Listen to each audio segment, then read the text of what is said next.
Hello, Facebook fans. We are live here in the United Arab Emirates with Malala Yousafzai, activist and the youngest ever Nobel Peace Prize laureate. Thanks for joining us. You just gave a really powerful speech. You talked about the battle for Mosul. You talked about the kidnapped Nigerian schoolgirls. Do you just want to elaborate a little on the things that you talked about today? So today's session was about empowering women and about their future, but we cannot talk about the future of women and the future of this region without mentioning what the world is going through right now, whether it's the situation of girls in Nigeria. More than 200 girls were abducted by Boko Haram, the situation in Syria and Iraq where children are under conflict, they are under war period, and they are used as human shields by the terrorists. So it is a very difficult situation for many people. They're becoming homeless, they're losing their country, and it is time that we stand up for them and we support them, especially to Muslim countries. I have a message that it is Muslim people who are affected the most by these conflicts, so they need to unite and they need to join hands to stand up along with other countries for peace.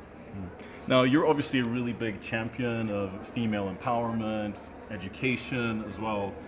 Could you just tell us a little more about your personal story? It's well documented, but maybe some of our audience won't necessarily be familiar with your journey from rural Pakistan to where we are today.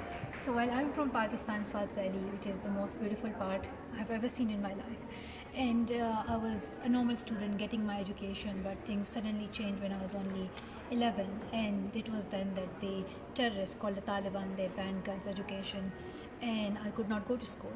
And there is when I started my campaign for education, I started speaking out. My father was also campaigning, and it was writing a blog for BBC to giving interviews to speaking out, writing articles.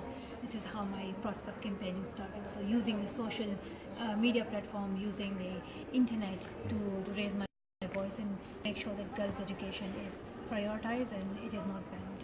And what's your life like on a daily basis now? Because you're based in Birmingham, Yes. in the UK, Yes. but you're traveling the world and meeting all kinds of interesting people, heads of state, etc. So right now I am in the last year of my school, high school, and I am applying to university. So it is a very busy time. I have to work hard for my last exams to get A grades and to get into university. So it is a very hard year in terms of my own education. But I try to remain as a normal person.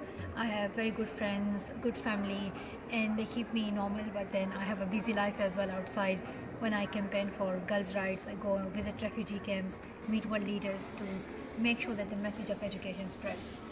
So I'm just getting one question from a viewer online asking if you have any intention to visit Pakistan soon or maybe return to live there permanently. It's my dream and it's my wish to go back to Pakistan. It is unfortunate that I haven't been able to go back there, and I have tried my best many times to arrange and go. But I'm hoping in future, inshallah, very soon I'll go back to Pakistan. And my dream is to work in Pakistan. This is where I started, and this is where I want to continue to make sure that every girl in Pakistan gets quality education. That's my focus to do in future. And speaking of Pakistan, you obviously got shot by the Taliban. You had a long journey of recovery. What motivated you and what kept you going? Was it your family? It was my family, definitely. My father and my mother, they both encouraged me and empowered me to speak out, but also having this faith in my heart that when you speak out for truth, you are doing the right thing, and this is what is the message of Islam. This is what is the message of our Pashtun culture, that you should stand for what is right in your heart, and you should not be silent. If you had one message for young children around the world, what would it be? My message to all children is that you should believe in your voice, you should believe in yourself. You are really important for this world, you are the future, and you should start contributing to make this world better from now on, whether it's keeping the environment clean, whether it's helping people, whether it's making sure that you don't hurt someone's feelings, or all these things matter, and whatever you do, it will help you to frame and build up your future from now. Yeah, so you're 19 years old at this Yes. point. Do you ever feel like a normal teenage girl? I think I am normal, quite normal. I have two little brothers. They keep me normal all the time. They're fighting with me, so I think I am 19, but sometimes I do feel older if I'm in a big conference. But when I'm fighting with brothers, I feel like I'm 11 or 12. Is it difficult to feel normal when you're traveling the world and when you're interacting with people, when you're speaking on stage like you did today? But it is a challenge to be a student in a normal system, also to be a global campaigner. But I try to make sure that I say what I believe in, and I have been through these situations. I was one of those students who could not go to school. I have seen terrorism in my life. So when I think about children who are right now in Syria, in Palestine, in Iraq, or whether they are girls in Pakistan, when I think of them, it motivates me to speak out for them. Now, again, going back to your travels and meeting people from across the world, not just heads of state, but also normal people who are affected by conflicts. I'm sure you have a lot of incredible stories. What's been the highlight for you so far? Well, I have met heads of states and people on the ground. What strikes me most is meeting the girls in the refugee camps and hearing their stories from them. You see things on TV, you read them on newspaper. It's completely different to when you go and visit the girls and you sit with them and you listen to them. And I have heard amazing stories from girls sharing how they have become victims of sexual violence, to girls who have left their homes and who have left their families just to get education in a refugee camp. So there are amazing and incredible stories that I have heard. But also to be able to meet leaders and tell them directly that you need to invest more in education. You cannot ignore this future generation. You cannot ignore these refugee children. And what do you think is the most important thing we can do to better girls' education around the world? What's the number one thing in your opinion?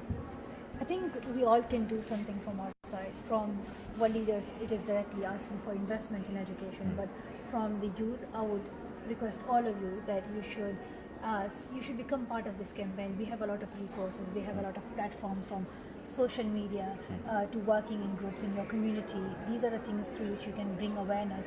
You can raise funds for education, for girls to learn. You can help refugee children. So each and everything that you do, it really matters, and you need to know that.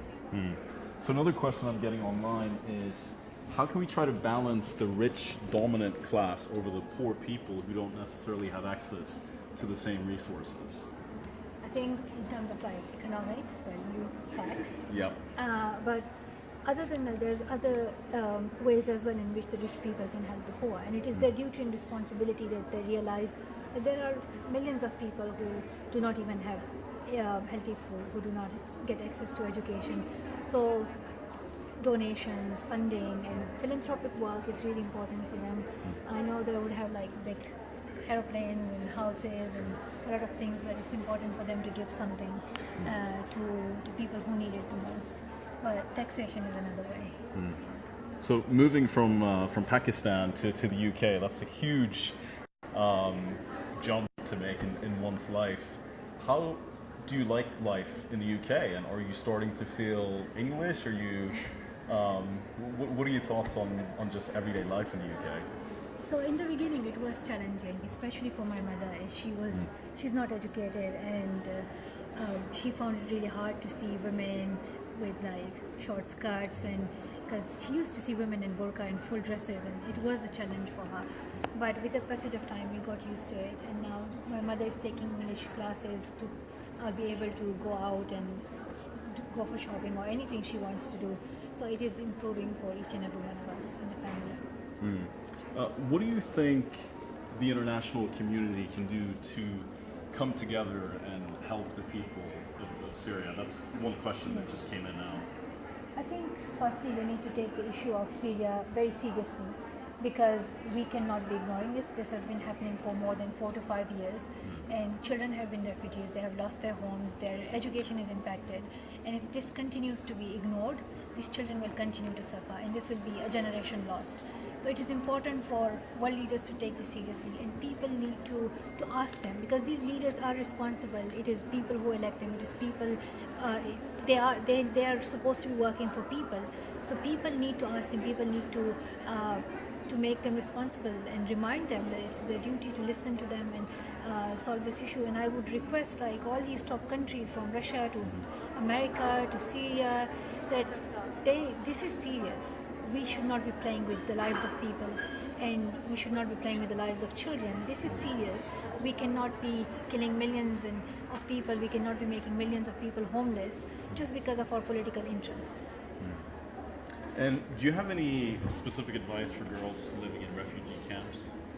So I have met girls in refugee camps, and it is many of the times they give me advice. I learn from them how strong they are, that they are coping with this situation, they are living in this situation. But as I always tell them, that they need to believe in themselves. They have the potential to go forward in their life and help their communities, and they should not be waiting for someone else to speak for them. They should be the ones who bring change in their society. And one crucial thing that one of our viewers has pointed out in improving the lives of girls is obviously how you raise boys. What do you think are some of the main things that parents around the world can do to better equip their sons to fight for women's rights? So I believe that if we want equality, we need to encourage men to participate equally as women do. And it is, after all, like that ideology and that patriarchy of men that we are fighting against for women's rights. So we need to educate boys, and it is things from what is portrayed on the media, how women are presented, what is shown in magazines, what is shown in their daily life, what is shown in their books, in their textbooks, how we tell stories to these children. So educating boys is important. If a brother needs to come forward and say, I support my sister in education, a father needs to come forward and say, I support my daughter in education. And if my father would not have allowed me or encouraged me to speak, I would not have been able to be here. So men's role is crucial. Okay. And speaking of that and women moving up in the world, one final question. We could just be weeks away from the first ever female president. How do you feel about possibly having Hillary Clinton become president of the US, and would you consider going back to Pakistan and maybe becoming involved in nation building at some point? Well, thinking about Pakistan, that's like a long-term goal, so there's still time for that. But thinking about America and the election, I am really excited and curious to see the results. But I am hoping that it would be a female president, because I believe in women leadership and like a country that stands for humanity, that stands for human rights. If that country doesn't have a woman president yet, I think it wouldn't work. So America does need a woman president, and I'm hoping for more women leaders across the world. Brilliant. Well, thank you so much for speaking to us. Thank you so We've received a lot of questions online, and we wish you all the best. Thank you very much, Facebook fans. Thank you. Pleasure meeting you.